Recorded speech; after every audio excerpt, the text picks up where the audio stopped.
mission, His vision is greater than anything that we could imagine. And it's similar for us too here as the church. Now, after the resurrection, now we are Christians. Now we here tonight, we are part of the body of Christ, and we have been given a mission too. It has grown now, and now Jesus has said, go out into the world and make disciples of all nations. All nations.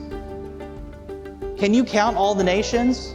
There's some songs out there. I remember watching cartoons as a kid, and the cartoon, the Animaniacs had a song about all the nations of the world, and I never could memorize it because I can't pronounce half of the nations on that list.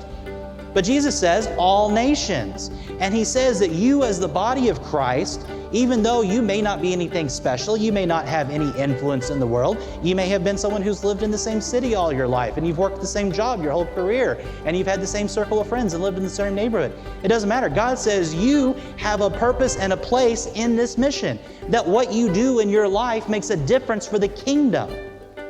We don't always see it, but God's mission is greater than we can imagine. And He is using us. He is using the average people and the nobodies in the world to make a difference in ways that we are not going to know and we're not going to see until we get into heaven.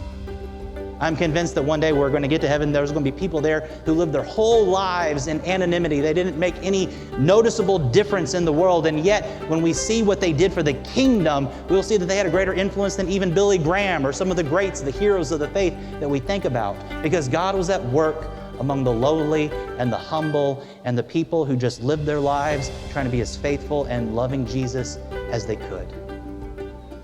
And that's how God chooses to be glorified in the world. That's how God chooses to be glorified in heaven.